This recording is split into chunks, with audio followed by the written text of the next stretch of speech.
You're listening to Secret Sonics, a podcast exploring the creative side of music production.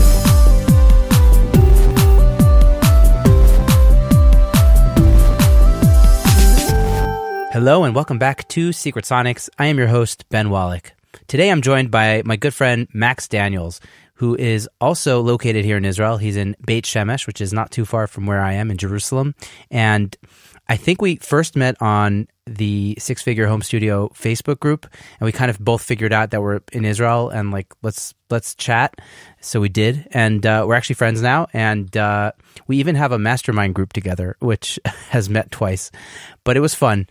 In any event, so we'll see what happens with that. But I thought we'd do like a topical episode, and we were thinking to maybe talk about our goals for the coming year and the coming decade, and look back at what we did in the previous decade and year. And it's kind of, we're recording this on Christmas, and we're both Jewish, so that's fine by us. And so let's just get into it. So welcome to the podcast, Max. Thank you so much for having me, Ben. It's a real pleasure. It's an honor. Oh man, you've had some pretty big names on this podcast, and it's an amazing feeling to be asked to come on. So cheers, bro. So thank you for the invitation. It's an honor, man. It's an honor to have you on. So tell us a bit about yourself. Tell us about your story. So I grew up in a musical family. I grew up playing instruments. I played saxophone in school, French horn. I picked up guitar, and since I played guitar, I forced myself to learn how to sing. My brother was a drummer, so we played together all the time. We would pass 3 hours. We had a music room in the basement. We would, just head down there, and when we came up, it was nighttime. It was incredible.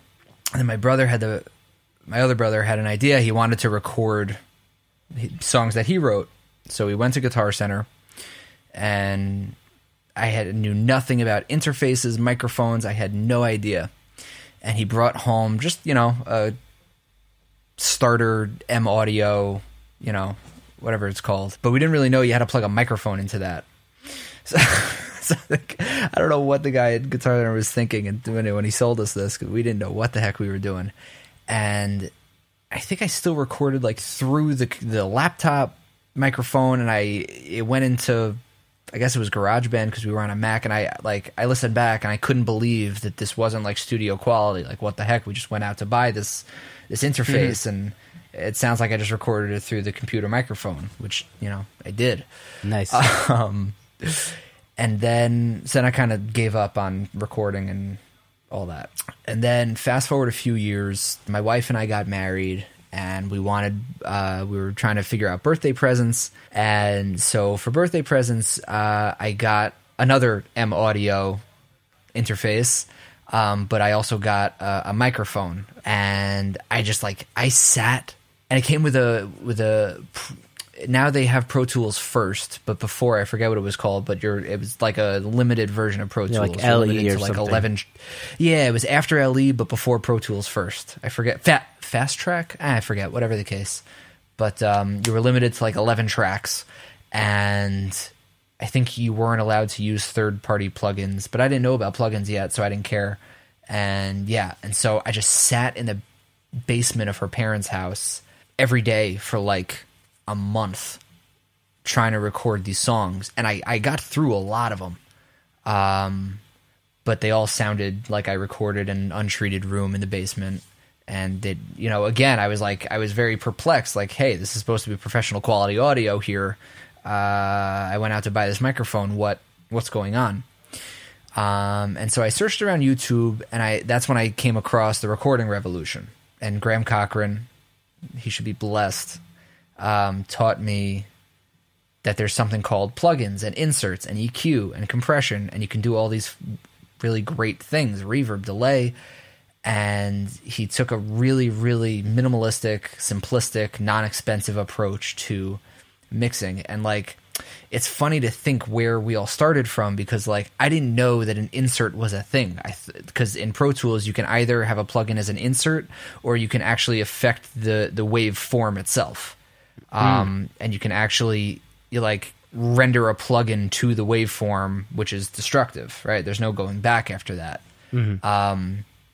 And so I was constantly rendering EQs to the audio, and then in the videos on YouTube, I saw people like bypassing and taking it off and changing it. I just wondered, how do you do that? Wow. And I realized, there's an insert spot where you can put a plug in, and that way it's non-destructive and it's non-permanent. Yeah. And well, at first I didn't know what compression was, so I would just automate everything all the time. Oh my God, that sounds awful. Yeah, it was fun. Didn't know what I was doing. But the amount of time that I spent just grinding my teeth over this, it was insane. And it came at a really great time. It was a little bit of like a rough patch in my life and just whatever. There was a lot going on at the time, and I would just be up till like, I don't know, 2-3:30 in the morning, something like that. Just like figuring out what the hell is EQ, what is compression, what does it sound like, how do I do it, and working on my songs. And like it was just a time of just sort of that initial complete exploration. What does delay do? Let's find out what this delay sounds like. What is the 16th note delay, triplet, whatever, and ping pong. And it was such a, I don't know, inspirational time. So innocent, kind of like childhood. And then it started to become kind of like, I need other things to work on. And I wonder like how to get multi-tracks and things like that. And then I found out about this thing called Dueling Mixes, which is run by Graham Cochran and Joe Gilder. And every month you get really great sounding multi-track recordings of songs, and you get to mix it. And you hear how they mix it, and they make videos about how they mixed it. And it seemed like a really great learning experience. Only trouble was I was still on that version of Pro Tools, which only allows for 11 tracks. So I emailed them saying, hey, what's the average track count of the songs you guys do? Because I'm limited at 11 tracks.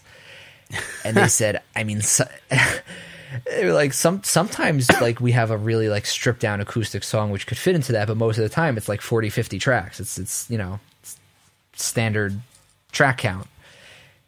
Oh shoot.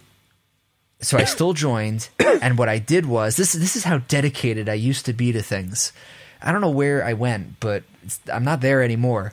And so what I would do is I would basically make stems.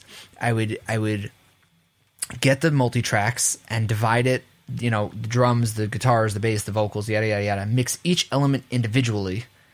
Like get the drum mix, bounce that to a 2-track. Get the bass mix, bounce that to or I would do like bass and guitar maybe. Wow, dude, dedication, man. This is like the Beatles. Yeah, then bounce like the, exactly. Then bounce that. Then the vocals and the background vocals bounce that, and then I would have like these stems that I would then work with, and it was just the most inconvenient, time-consuming, annoying way to deal with things. But I did it because it was so much freaking fun. And, we had a kid at the time, and you can't play guitar late at night with a baby sleeping, or a wife sleeping for that matter. And how are you awake? I'm like, I guess I'm an older, like I was older when I had my first kid, but like, I'm crashing all the time, dude. I needed to be awake. This was my time to be alive. I think at that time I was becoming a rabbi. And just like this was my only shot at any sort of musical expression. So it was like this, or just experience the death of my soul. Wow! Wow!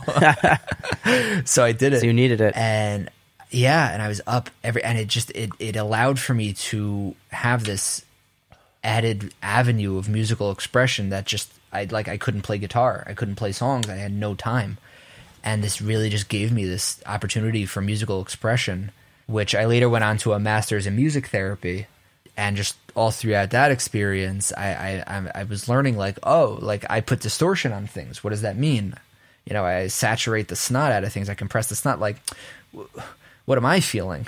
And it gave me the opportunity to really kind of revisit mixing and recording and producing and all that in a much more sort of in touch light. Cool. And so here I am, 2 degrees later, still not making an income, but still mixing. Nice. Amazing, man. It's funny, like when I first started, doing music stuff like production as opposed to just playing with people, it was because I like just didn't have anybody to jam with at the time. It was like a very similar situation. It was kind of like, here I am. I had recently moved to Israel, and like I left, I had a band in America, and when I came here, like literally I didn't have anybody to play with.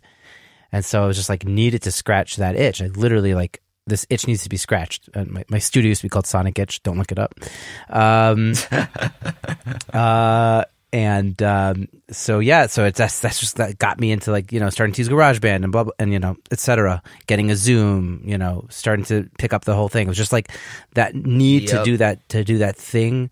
And without people to jam with, just turned me into a music producer at that point. And then once you start to scratch that itch and it starts to like really like, there's no going back. Take off. Yeah. It's up till 3 a.m. Like you were talking about. Like, I think everybody in our industry has had like a time in their life where they're up 3 a.m. to figure out how to use a compressor or whatever. It's like it's all just so fascinating. And like, it's also this world that no one really gets unless they're in that world. Like my stepbrother is really big in the a cappella world. He knows what he records, he mixes, and he's a very, very talented musician in a lot of different areas. Evan Feist, everyone should look him up. He's awesome.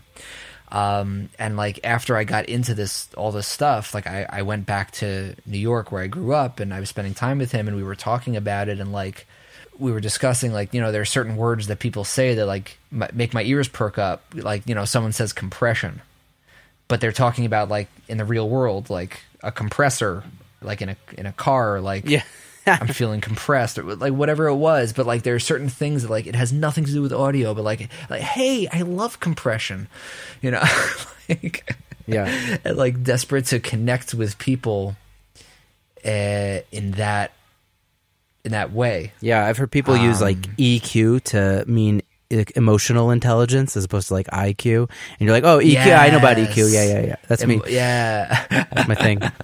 Cool, man. Yeah, man. Thanks for telling us your story.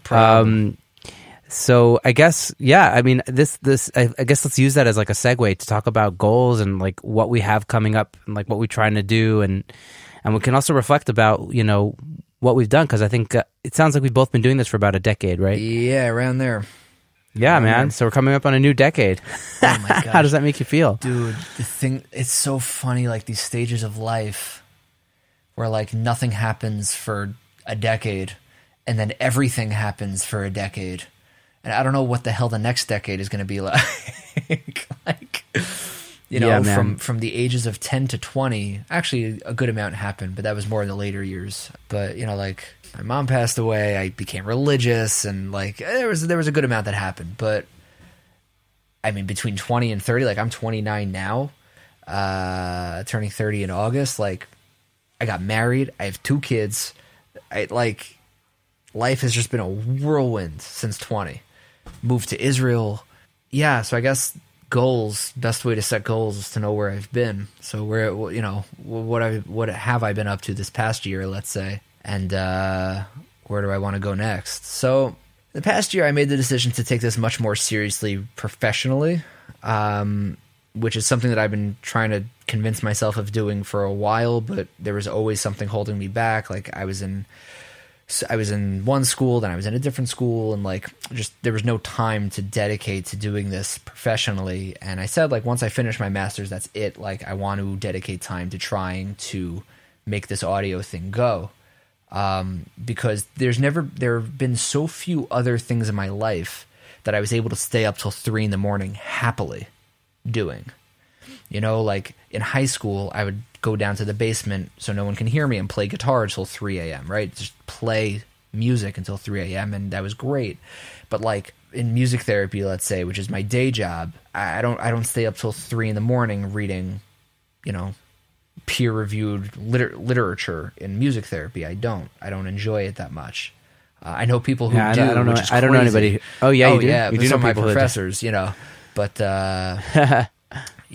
but it's the only thing that like, yeah, you want me to record you all night, 12 to 6, I'm there,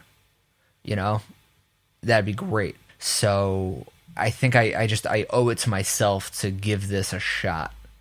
And so this past year, Right on, bro. thanks, man. So this past year, I've been trying to figure out what steps I need to take in order to do that.